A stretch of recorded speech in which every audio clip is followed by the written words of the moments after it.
Assalamualaikum warahmatullahi wabarakatuh. Alhamdulillah wassalatu wassalamu ala rasulillah ba'd. Ma'asyiral mu'minin rahimani wa rahimakumullah jami'ah. Di bulan yang penuh berkah ini, di bulan Ramadan, Allah Subhanahu wa taala lipat gandakan kebaikan. Allah Subhanahu wa taala membuka pintu-pintu surga. Wa futihatil abwabil jannah. Dibukanya pintu-pintu surga dalam hadis Bukhari.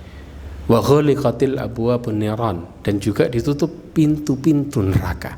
Wa suffidatis syayatin, dan juga dibelenggu orang setan-setan. Maka kita diberikan kesempatan untuk melakukan kebaikan sebanyak-banyaknya. Tapi sangat disayangkan orang-orang yang menghiasi Ramadannya dengan kemaksiatan. Mereka menghancurkan, mereka menyanyiakan Ramadan ini dengan kemaksiatan. Apa yang terjadi dalam hidupnya ketika mereka bergelimang kemaksiatan?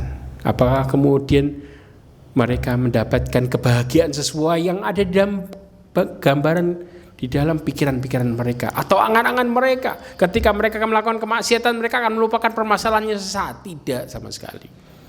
Bahkan Allah Subhanahu wa taala berfirman di dalam surat Asy-Syura ayat 30. Allah memastikan, Allah berfirman, wa ma asabakum min musibatin fabima kasabat aydikum wa ya'fu an katsir. Apa yang menimpa kalian dari musibah yang terjadi, fabima kasabat aydikum, semua itu karena kesalahan diri kalian sendiri. Artinya dosa-dosa yang kita tumpuk, dosa-dosa yang kita lakukan akan berdampak terhadap masa depan kita.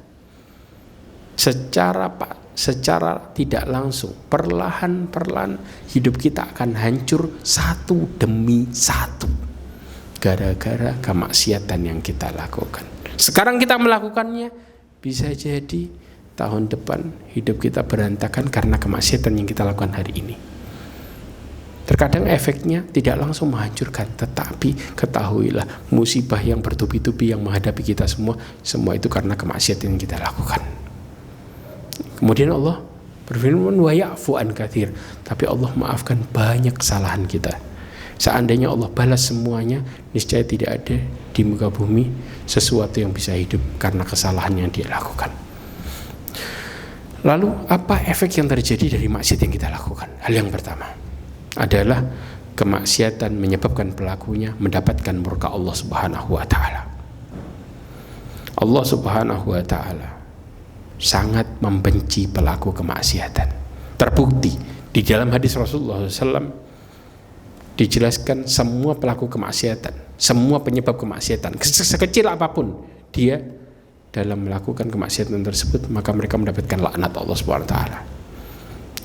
Di dalam hadis Rasulullah SAW dikatakan la'anallahu al-khamr, Allah melaknat khamr, wa syaribuha, dan yang meminumnya, wa saqiyuha, dan yang menuangkannya, wa ba'ihuha, dan yang menjualnya, wa mubta'aha, dan yang membelinya, wa asiruha, dan yang memerasnya, wa mu'tasiruha, dan yang minta diperas, ya, wa hamiluha, dan yang membawanya, wa mahmulatun ilaiha, dan yang meminta dibawakan hal tersebut.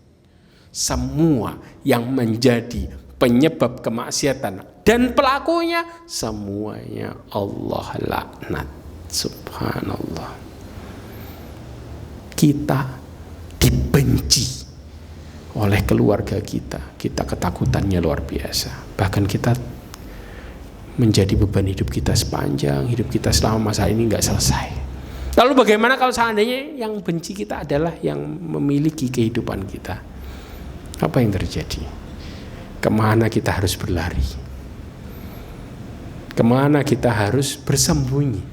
Tidak ada tempat bersembunyi, semua milik Allah. Kemudian yang kedua, kemaksiatan menyebabkan pelakunya menjadi hina. Allah Subhanahu wa taala berfirman dalam surat Fatir ayat 10. Allah meyakinkan kita kemuliaan adalah milik Allah Subhanahu wa taala.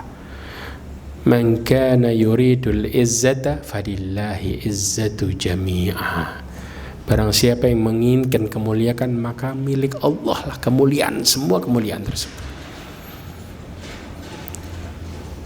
Para salaf dahulu mereka sering berdoa. Ibnu Qayyim mengatakan apa doa mereka? Di dalam kitab Jawabil Kafi dikatakan Allahumma izzani bi ta'atika. Perhatikan doa mereka. Mereka sering mengulang-ulang kata-kata Allahumma izzani bi ta'atika. Ya Allah, muliakan aku dengan taat kepadamu. Wala tudillani bi ma'siyatika.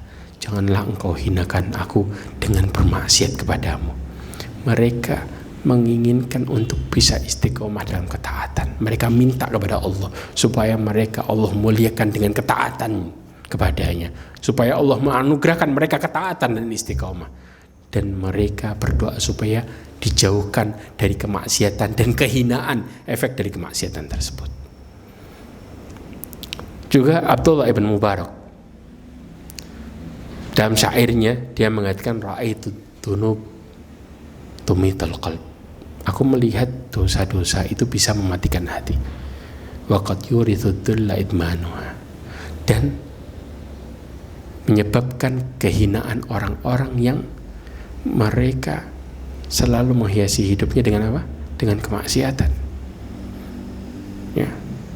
Kemudian juga tarkud dzunub hayatul qalb. Artinya apa?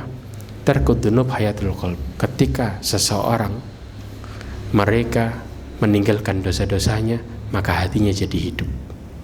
Wa khairun li nafsika isyanuha. Akan tetapi sayang, dirimu lebih banyak untuk bermaksiat, memilih untuk bermaksiat di jalan Allah Subhanahu wa taala. Ini yang terjadi. Namun jiwa ingin selalu berdosa. Kenapa? Ketika seseorang ngikutin nafsunya, mereka berharap untuk melakukan kemaksiatan. Seakan-akan kemaksiatan menghibur dirinya. Tetapi betapa banyak di antara kita setelah melakukannya selalu menghadapi penyesalan. Kalau seandainya itu baik, maka gak akan pernah kita menyesal dalam melakukan sesuatu.